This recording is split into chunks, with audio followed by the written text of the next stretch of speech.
Começa mais um Comissão Executiva. O BES garante que não vai precisar de recorrer à ajuda do Estado, pelo menos até ao próximo ano. O BCP e o BANIF já abriram a porta ao recurso à linha de 12 mil milhões de euros. As regras do Governo impõem 5 anos para que um empréstimo do Estado seja totalmente devolvido, mas o Banco Central Europeu já veio dizer que o prazo deve ser alargado e que o montante pode ser mesmo maior. Os banqueiros criticam a intervenção do Estado mesmo em caso de recurso a esta linha de crédito. Tudo isto ao mesmo tempo que a economia pede mais liquidez por parte da banca. Para discutir este tema, temos connosco Vítor Scária, professor do ISEC, Paulino Brilhante Santos, fiscalista, António Neto da Silva, economista.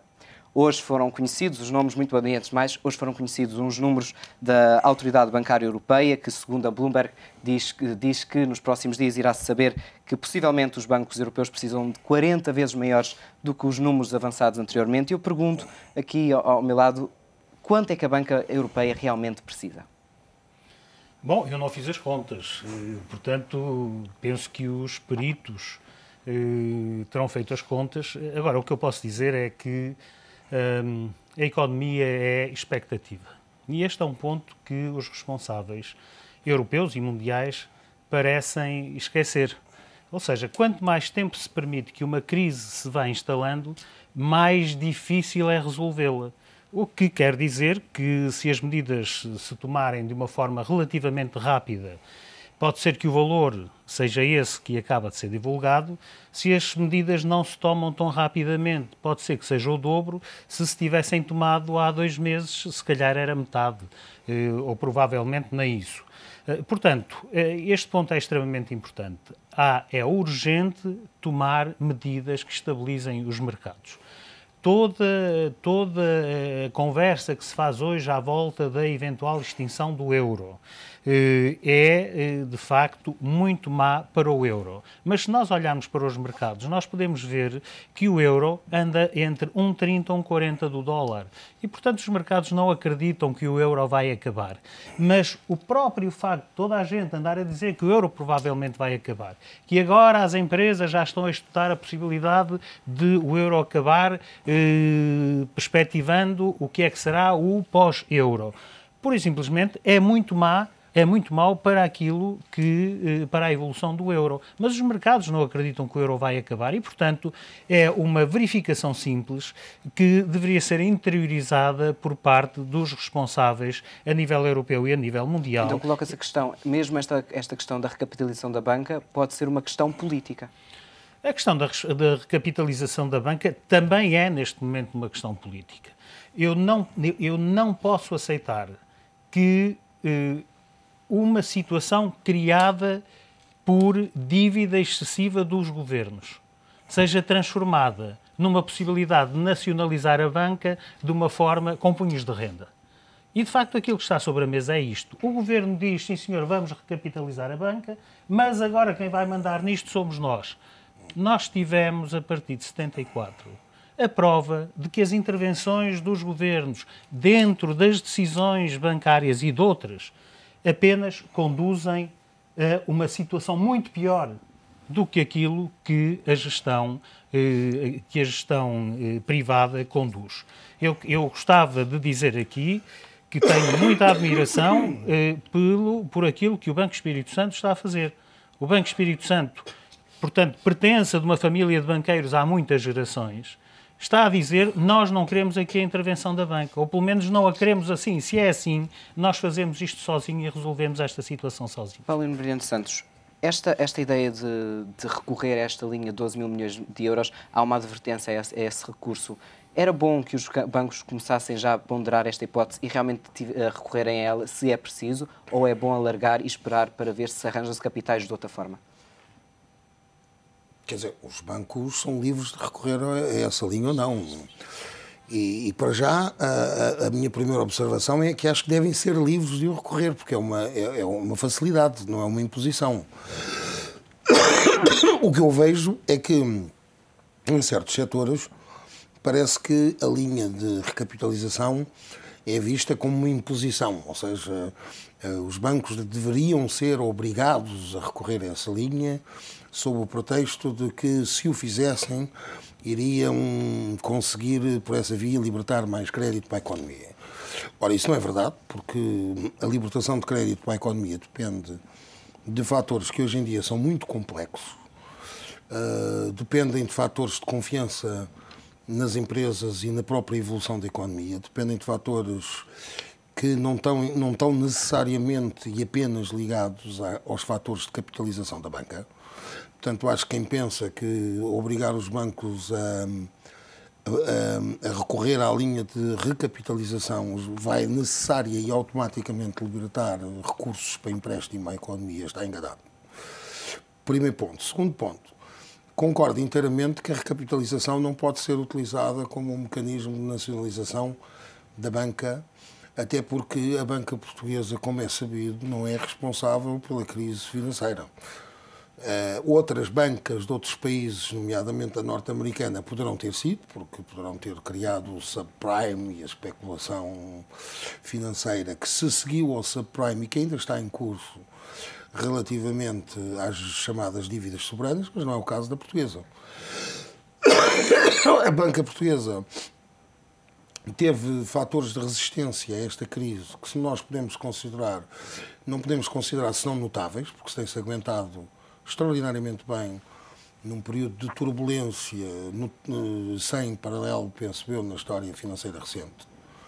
Desde a sua privatização, que é a inovação do setor bancário e financeiro português, a sua modernização, a sua qualidade de serviço, penso que ninguém duvida que tem sido extraordinária. Penso que ninguém quer voltar àquela situação em que se ia um banco nacionalizado e parecíamos que estávamos numa espécie de delegação da Segurança Social ou numa reparação de finanças, tínhamos de tirar uma senha e ficávamos lá 3 horas. Quando defende que não deveria ser um mecanismo para nacionalizar, acredita que este espaço que o Governo agora quer de 5 anos é suficiente para, caso seja preciso receber esse dinheiro, ser devolvido? Bom, eu não entendo para já porque é que o Governo insiste num prazo inferior àquele que o próprio BCE já está disponível para conceder, que são 7, não é? Há aqui uma discrepância temporal face àquilo que o BCE já admitiu, que me parece desde já um bocadinho estranha, não é?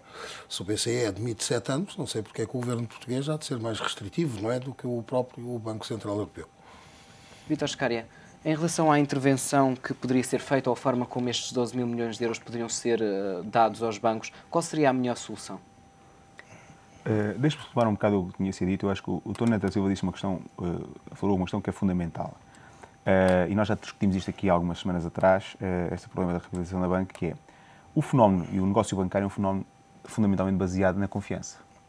E parte da disponibilidade da linha de recapitalização é para assegurar, no quadro da incerteza que graça nos mercados, um maior nível de confiança de que os bancos terão um nível de capitais próprios suficientes para acomodar as flutuações dos mercados.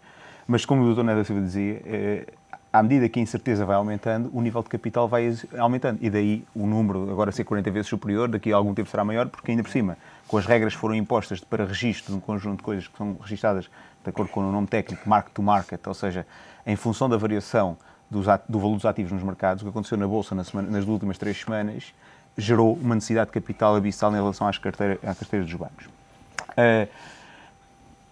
Agora, em relação ao tipo de intervenção, há aqui sempre uma dualidade e, obviamente, ninguém espera, e acho que não é esse o papel que seja por via da recapitalização que o Estado deve entrar, e acho também, sinceramente, não se devia esperar, talvez num anterior governo mais socialista pudesse temer uma intervenção desse tipo, de um tipo de governo, do novo governo que temos em Portugal, não seria esse o temor principal que deveríamos ter de que seja uma nacionalização que eles têm em mente, pelo contrário, fala sempre em privatização. Agora, há uma questão, e agora também falando um bocadinho com o Dr. Paulino falava, que é mais fácil ao BCE dizer que quer 7 anos. O BCE não responde aos eleitores sobre o facto de não haver dinheiro para intervir no conjunto de setores e haver 12 mil milhões para a banca. Ou seja, há aqui também uma dualidade que é parte das exigências que têm que estar associadas à ajuda à banca é muitas vezes um critério político. Eu não posso aparecer junto dos eleitores a dizer que estou a dar dinheiro. Quando não há dinheiro e estou a cortar os subsídios de Natal, estou a cortar isto, estou a cortar o outro, depois para a banca há dinheiro em condições muito vantajosas. Quer dizer, eu acho que é este fundamentalmente o critério da exigência, e como nós vivemos também isso noutros países, houve aquelas restrições quando os bancos ingleses foram intervencionados por parte do banco, das autoridades inglesas, houve regras em relação aos bónus, em relação a um conjunto de coisas, para evitar que a população e os eleitores se sentissem, de alguma forma, perturbados com aquilo. Uma última nota. Não foram os bancos os causadores da crise, é verdade, mas o que é facto é que eles têm uma carteira e eles não têm um modelo de funding que, de facto, não resiste à situação atual. E isto não é culpa do Estado. Eles é que têm uma situação de funding, dependendo de um mercado internacional, que neste momento ninguém lhe empresta dinheiro. Considera que esta intervenção vai ser necessária? Inevitável? E não necessariamente. Aliás, eu acho que quando se fez, foram essas as referências foram feitas, na política, às vezes, a credibilidade dela é mais importante do que a ação. E, aliás, acho que uma parte do problema que nós temos na Europa é que nós temos armas nucleares, entre aspas, para dissuasoras, o Banco Central tem-nas, mas ao dizer permanentemente que não as vai utilizar, não tem credibilidade nenhuma à sua ação. A linha de crédito de 12 mil milhões que foi incluída no pacote foi incluída fundamentalmente por uma questão de credibilidade. Se os bancos precisassem, tinham um instrumento ao seu poder. O que seria, neste momento, nós estamos a discutir a necessidade de recapitalização da banca sem haver 12 mil milhões disponíveis. Estávamos todos a discutir, os bancos vão à falência, porque não há 12 mil milhões para ir ao capital deles. E por enquanto agora estamos a discutir se vão ou não vão. Portanto, ou seja, eu acho que a questão naquela lógica da credibilidade, da confiança, a existência da linha de 12 mil milhões foi fundamentalmente desenhada por esse efeito, face agora ao equilíbrio que há que ter entre uma desalavancagem não demasiado forte, sob pena de gerar uma restrição muito elevada do ponto de vista de crédito dos ativos dos bancos, temos que também atuar do lado passivo para aumentar a leverage que os bancos têm, e daí a necessidade da capitalização. É verdade que o crédito não é só condicionado por isso, mas também é condicionado por isso. E por isso a existência da linha tinha esta base. Quando, como dizia muito bem, o Banco Espírito Santo a família Espírito Santo diz que prefere não fazer, eu percebo perfeitamente, quer dizer, qualquer linha com condicionalidades é pior do que uma linha sem condicionalidades. Agora, há este equilíbrio que tem que ser feito para o sistema. António Neto Silva, mas ainda é possível acreditar que, por exemplo, um BCP consegue arranjar capitais próprios para garantir os limites, como é o 10% em 2012, no mercado ou pelos acionistas? Dificilmente. Pelos acionistas poderia haver uma hipótese, pelo mercado não. Aliás, corroborando o que disse o Vítor, os bancos neste momento têm dificuldades de funding, embora uma parte dessas dificuldades sejam devidas ao abaixamento do rating da República. Portanto, no início disto, eu sei que os bancos estavam cheios de medo de dizer, se eles baixam novamente o rating, nós deixamos de ter acesso aos mercados, só podemos recorrer ao Banco Central Europeu, ou seja, deixa de funcionar o mercado para os bancos poderem ir buscar o dinheiro que necessitam. E, portanto, há bancos que, de facto, provavelmente o BCP está nessas condições, não conseguem no mercado financiar-se. Qual é o impacto? Portanto, a única hipótese que eles teriam, não se financiando no mercado, seria um aumento de capital dos acionistas existentes. Também precisamos de saber um pouco se os acionistas existentes têm, neste momento, disponibilidade ou querem, de facto, avançar para o financiamento do seu próprio banco. Por exemplo, um banco como o BCP pedir um auxílio a esta linha de crédito, qual é o impacto que terá no sistema bancário português? Poderá haver aqui uma credibilização porque o banco está em dificuldades, existe esta almofada e que funciona, ou pode haver o inverso, que é os outros bancos terem que obrigatoriamente também de pedir? Eu fazia aqui uma divisão, repetindo o exemplo do Banco Espírito Santo. O Banco Espírito Santo, ou a família Espírito Santo, decidiu que consegue resolver esta situação. E que, portanto, não precisa que o Estado vá para lá impor regras, porque o Estado não sabe impor regras. O Vítor Scária foi muito claro ao dizer trata-se da verificação de um imperativo de natureza política para que a população não venha a dizer lá estão os bancos outra vez a ter dinheiro e nós não temos dinheiro para as PMEs, etc, etc. É evidente que quando os bancos ficarem recapitalizados, as PMEs que hoje estão com dificuldade de obter empréstimos, financiamento e mesmo até garantias bancárias fundamentais para as empresas de construção, e começam a parar tudo isto, passam a estar disponíveis, uma vez que os bancos voltam a estar recapitalizados. Agora, os bancos não vão ser todos obrigados, eles não são obrigados. Portanto, se há bancos que acham que não precisam e não avançam. Há bancos que precisam e, portanto, a credibilização, como o Vítor disse, a credibilização do sistema bancário passa neste momento por medidas deste tipo. Paulino Brilhante Santos, um banco pedir ajuda poderá levar outros a terem obrigatoriamente de recorrer ou são estanques, por assim dizer? Não necessariamente, quer dizer, cada banco avaliará a sua situação por si próprio. Agora, o que pode acontecer é que se um grande banco pedir ajuda, os mercados sintam que o sistema bancário no seu conjunto está fragilizado e possam sentir-se tentados, portanto, por redução do rating dos restantes bancos, por exemplo, por força da ação, lá está, as tais agências de rating. Eu não os quero diabolizar, não se trata de diabolizar as agências, mas por ação de uma desconfiança do mercado em relação ao sistema bancário no seu conjunto, haver uma redução do rating dos restantes bancos, haver uma desconfiança do mercado em relação ao sistema bancário no seu conjunto, que os restantes bancos, como o Dr. António Neto da Silva dizia, os mercados funcionam na base da confiança, haver depois também um contágio nos mercados em termos de desconfiança dos restantes bancos, que leva os outros bancos a ter algumas dificuldades que, por seu turno, faça com que outros bancos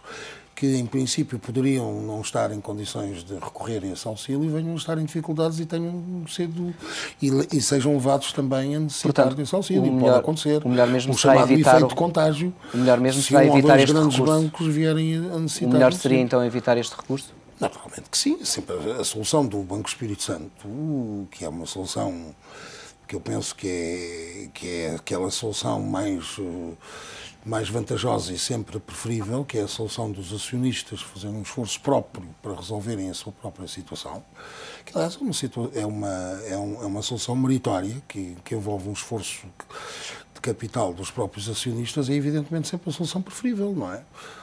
Agora gostava também de fazer só 2 apontamentos. É certo que o Estado não tem responsabilidades no funding dos bancos, não é? Mas tem alguma responsabilidade na descapitalização dos bancos, não é? Na medida em que,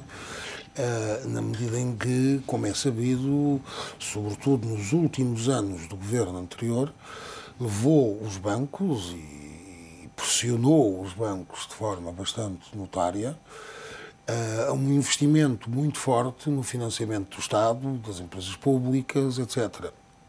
Portanto, houve, da parte do Estado, algum contributo também para que os bancos, de algum modo, ficassem numa situação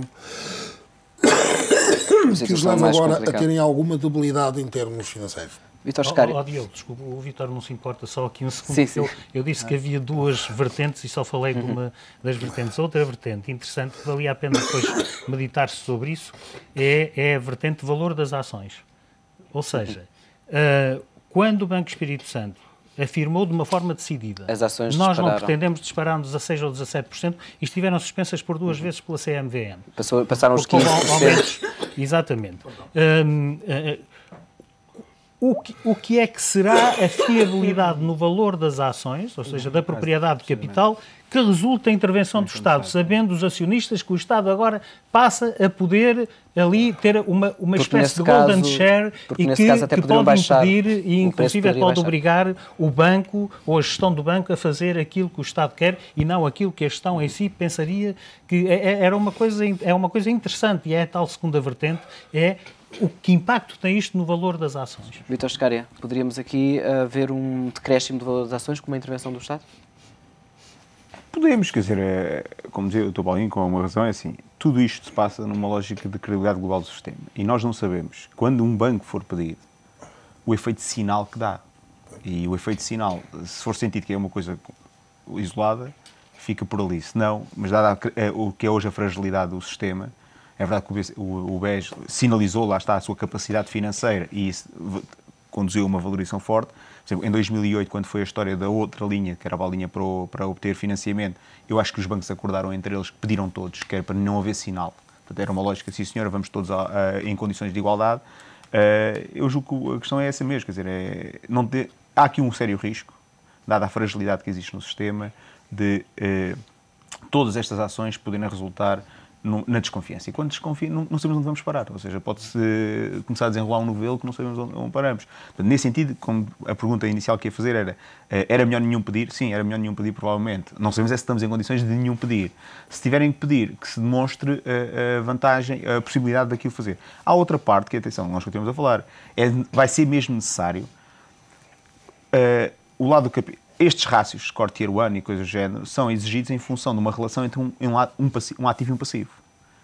Se o lado do ativo sofrer variações substanciais, seja porque aumenta um valor, um conjunto de ações, ou seja, o seu grau de risco diminui na ponderação das necessidades de capital, seja porque Por outro lado, eles conseguem desalavancar noutros setores de forma mais rápida. Agora fala-se em 2 mil milhões de que o Estado utilizará dos fundos de pensões para amortizar dívidas ao setor financeiro. Isso serão necessidades inferiores de capital que eles terão. A questão depois é saber como é que estes 12 mil milhões, porque uma das hipóteses é pagar a fornecedores que, por sua vez, podem pagar aos bancos. Portanto, de qualquer forma que se traduza na diminuição dos ativos dos bancos, diminuirá as necessidades de capital. Portanto, uma questão também que se tem colocado, que mostra um pouco também dessa confiança que no sistema financeiro português tem sido um pouco ao contrário, que é o aumento dos depósitos. Como é que se justifica, numa situação destas, os portugueses aumentarem os depósitos nos bancos? Quer dizer, por um lado tem havido, do lado da parte da banca, uma atitude relativamente proativa, no sentido de captação de depósitos, com taxas de juros bastante interessantes face às alternativas. Por outro lado, há uma questão do risco, apesar de tudo, há alguma confiança geral no sistema, mas por enquanto ainda não julgo que não existir confiança na falência global do sistema. E por isso, o depósito bancário, por definição, é um ativo sem risco quando comparado com qualquer intervenção no banco. E se pensarmos bem, faça o que foram, a Bolsa atingiu o mínimo histórico, salvo erro, a semana passada, desde 1990 e troca o passo. Quer dizer que, para aquelas pessoas que tiraram o dinheiro das aplicações alternativas e puseram o dinheiro no banco, foi uma boa aposta, porque saíram, se calhar, do mercado, ou até provocaram com a saída do mercado a queda da Bolsa. Mas, de facto, quer dizer, é aqui um caminho que é... Mas é o oposto do que tem acontecido noutros países, porque noutros países parece que existe um pouco o retirar o dinheiro. Não, mas é assim, o que se tem vivido, aí convém ver países. Temos casos muito distintos, porque o caso, por exemplo, grego, começa a haver dúvidas, e ontem também havia notícias que tinha aumentado substancialmente o número de depósitos feitos em moeda estrangeira, mesmo na Banca Nacional. Exatamente. O caso grego havia a dúvida da falência da banca e por isso houve mesmo saída de depósitos de Grécia para fora. No caso irlandês, era uma situação que começou, foi uma situação completamente diferente. A Irlanda era um local onde se aplicava, onde muitos ingleses e bancos ingleses aplicavam dinheiro para ter dinheiro em euros com taxa de rendimento superior à aplicação em libras no mercado. Portanto, quando houve dúvidas sobre aquele complemento, saíram imediatamente todos. Era como a Islândia. Portanto, e basicamente não podemos comparar situações, porque são situações completamente distintas. Na generalidade dos países, tem-se assistido, e é típico quando assiste uma maior volatilidade nos mercados financeiros, os depósitos e outros ativos funcionarem como formas de recuo para um conjunto de investidores. Vamos então para um curto intervalo. A Comissão Executiva volta daqui a pouco.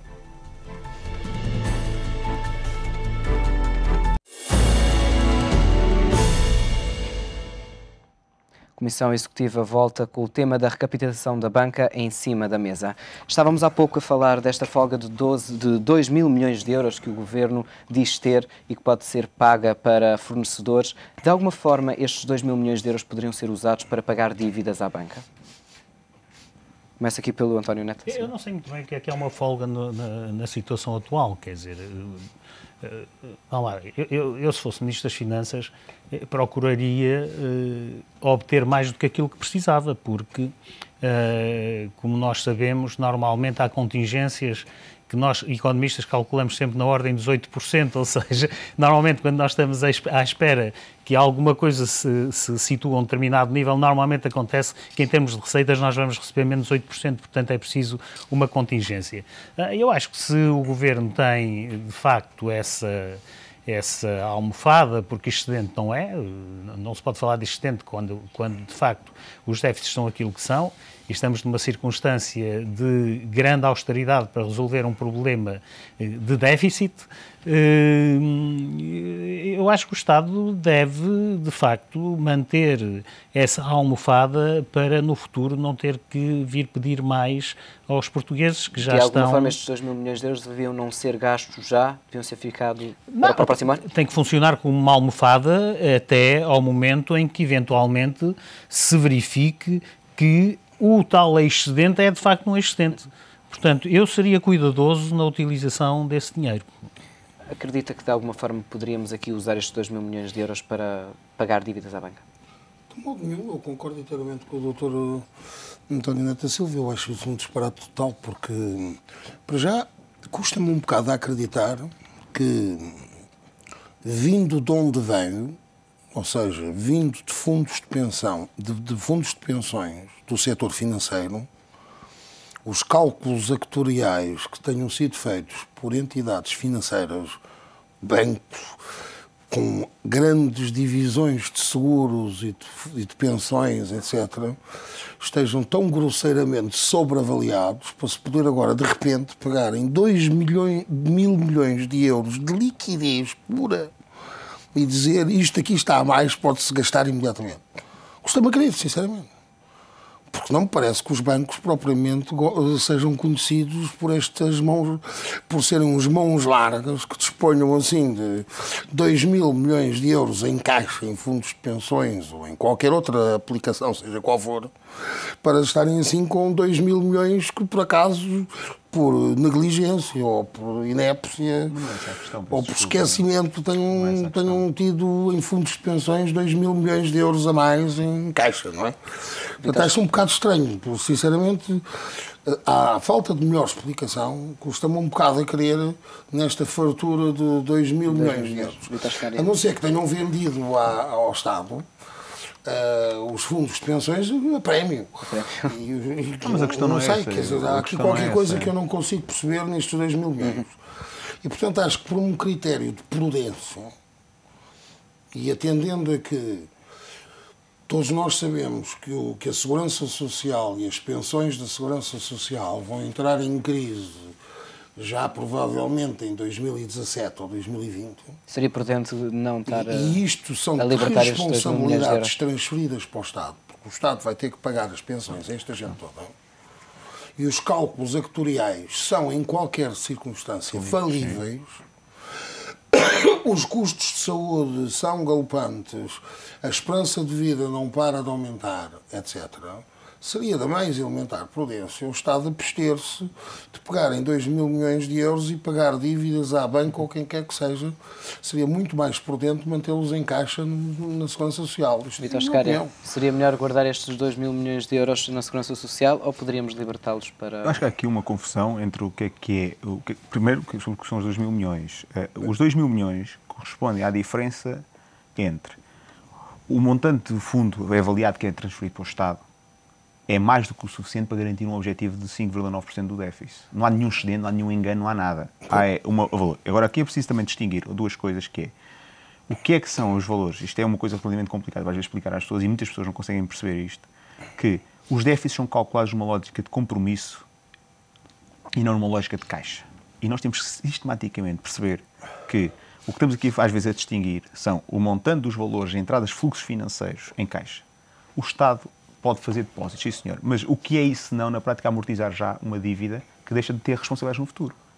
Portanto, formalmente, quando está a dizer para a Segurança Social, o que nós fazemos na prática é, se a Segurança Social precisar se financiar, utilizará este dinheiro precisamente para fazer um tipo de aplicação dessa natureza. Portanto, os 2.000 milhões correspondem à diferença que existe entre o montante que é transferido dos fundos e o que é necessário transferir dos fundos para garantir um déficit 5,9. Há um excesso de receita, digamos assim, do Estado de 2.000 milhões de euros.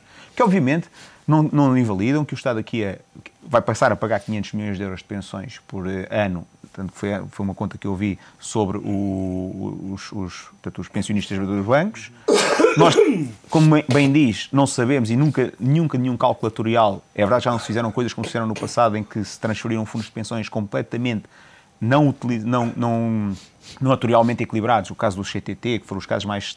Não havia dotação do lado ativo para compensar as responsabilidades. Aqui, pelo menos à luz do que é o conhecimento atual, diz-se que o fundo está devidamente aprovisionado, ou pelo menos os bancos assumem as responsabilidades de aprovisionar em função do que vierem a ser algumas alterações de condições. Portanto, é verdade que o Estado vai ter responsabilidades futuras, mas neste momento há aqui 2.000 milhões de euros. Se o Estado, por simplesmente dizer assim, o déficit é 2,9, eu tenho até sérias dúvidas. Se ele utilizar para pagar dívidas, verdadeiramente o déficit não fica menor que 5,9.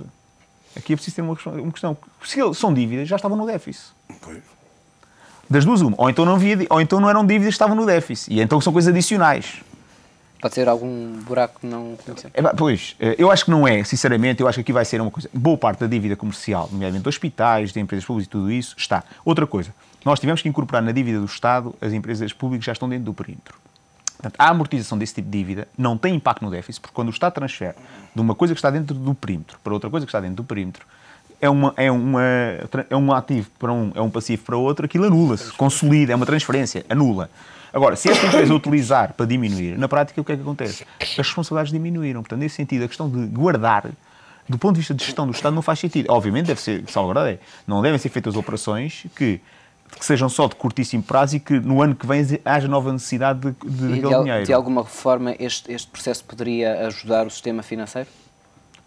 Pode, eu utilizei isso há bocado, aliás, eu lancei essa questão para cima da mesa, porque tudo o que neste momento diminui os ativos dos bancos ajuda a diminuir as necessidades de capitais dos bancos. Portanto, nesse sentido, sim. Há aqui outra guerra, que isto não é verdade, algumas coisas não são dívidas, no sentido, porque uma coisa, nós associamos a dívida é uma coisa vencida. Há empréstimos que têm a sua maturidade e resta ver qual destes empréstimos que estão neste momento vencidos e em carteira com crédito mal parado. Porque se eles tiverem maturidade, obviamente deviam estar todos os que são no empréstimo de empresas públicas, mas formalmente se a banca emprestou a empresas públicas numa maturidade de 40 anos, esse empréstimo não está vencido. E não é, portanto, a dívida anual do Estado é o que ele tem que amortizar este ano, ou a empresa pública terá que amortizar em função do que é o seu calendário de amortizações. O que é que se está ou não em atraso. Precisamente. Quando se fala desta questão de financiar a economia, vivemos aqui esta dualidade. É preciso financiar a economia, mas também é preciso cumprir estas metas. As metas estipuladas para Portugal estão corretas ou deveriam ser alargadas? Estes 9% este ano, os 10% no próximo? Eu resisto sempre muito a discutir vírgula qualquer coisa por cento. Quer dizer, não faz muito sentido. São metas. Isto é a mesma coisa que nós, professores universitários, por exemplo, aqueles que o são, quando analisamos um exame, se o aluno tem 8,5%, ainda vai à oral, mas se tem 8,4%, não vai. E nós podemos dizer, mas porquê? Por uma décima. Então passamos para 8,5%. Então e o do 8,3%? Uma vez que o do 8,4% passou para... Ouça, nunca mais paramos. Agora, há uma coisa que é... Eu acho que vale a pena dizer aqui, para lançar um bocado. A moeda tem duas funções. Uma primeira função, porque isto é uma crise mais contabilística do que outra coisa. Isto não é dito nunca assim, porque não é politicamente correto dizer isto assim. Mas isto é uma crise fundamentalmente contabilística. A moeda serve como instrumento para facilitar as trocas. E depois tem também uma outra função, se é uma moeda fiável, que é a de reserva de valor. Mas... Portanto, isto é uma crise que está a passar para a economia real, mas é uma crise de um instrumento que permite e que facilita as trocas. Há um exemplo muito engraçado que vi aqui há tempos, que era a história de um alemão rico que chega a uma vila portuguesa e que vai ao único hotel da vila e pergunta, diz, eu quero dormir aqui, estou cansado, quanto é que me custa uma noite? E o senhor disse, olha, custa-lhe 100 euros, isto era uma fase em que Portugal já vivia a crédito, toda a gente estava a viver a crédito. E põe os 100 euros em cima da mesa e diz, então dê-me lá a chave do quarto. E o hoteleiro dá-lhe um molho de chaves e diz, olha, o hotel está vazio, portanto vá ver os quartos e escolha aquele que quiser. O homem sobe as escadas, o hoteleiro sai a correr, vai ao fornecedor de carne, ao talhante, paga-lhe os 100 euros que lhe devia, volta para o hotel, o talhante vai ao fornecedor de porcos, paga-lhe os 100 euros que devia, o fornecedor de porcos vai à cooperativa, paga as rações, os 100 euros de rações que devia, o homem da cooperativa vai no estante ao bar, pagar ao bar, ele fazia lá a despesa a crédito já os 100 euros que lhe devia, o dono do bar, que tinha a prostituta que lhe fazia os seus serviços, paga-lhe os 100 euros que lhe devia, a prostituta vai a correr ao hotel e paga os 100 euros que devia ao homem do hotel, o hotel que ela utilizava para fins profissionais. E às tantas o homem, o alemão, desce e diz, olha, eu lamento muito, não estou habituado a quartos tão pequenos, tenho que ir procurar noutro sítio. Porque eles não têm a sua nota. O alemão vai-se embora. E já ninguém devia dinheiro a ninguém. Ninguém produziu coisa nenhuma. Ninguém contribuiu para o aumento da riqueza nenhuma. É preciso ter consciência que isto é uma crise contabilística. De que o atraso e a falta de dimensão de Estado dos líderes europeus e dos líderes mundiais está a transformar numa crise real que afeta as famílias, as populações e que cria uma situação que ultimamente se chama de abismo, em que as pessoas sofrem por causa de uma treta contabilística.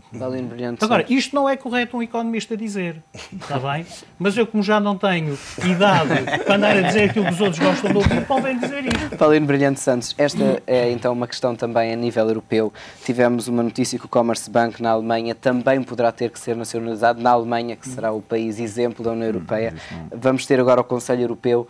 O que é que se pode esperar deste Conselho Europeu? Tanto que, deixe-me só acrescentar esta nota, a Autoridade Bancária Europeia já veio dizer até que ele admite alargar os prazos de recapitalização consoante as decisões do Conselho Europeu. O que é que pode estar em cima da mesa deste Conselho Europeu que ajude, ou que facilite, ou que tente resolver a questão da banca? Olha, face ao track record ou às experiências anteriores, eu diria que o que se poderia esperar é nada, não é? Mas tentando ser um pouco mais otimista, eu espero que saia alguma coisa, porque se não saísse seria trágico. Porque desta vez eu creio que estamos mesmo à beira do abismo. Porque nota-se que desta vez há uma pressão dos mercados já quase à beira do insustentável. E nota-se também que há um clima geral, embora a questão seja meramente contabilística, como diz o Dr. António Nota Silva, eu estou inteiramente de acordo, é de facto isso. Só que estas questões, quando se agudizam, uma apendicite também é uma questão singela e insignificante de um órgão que parece que não serve para nada, mas se for agudizada, estamos mesmo no final. Queria só 30 segundos de Tascária para responder a esta questão do Conselho Europeu. Estamos mesmo em cima da hora.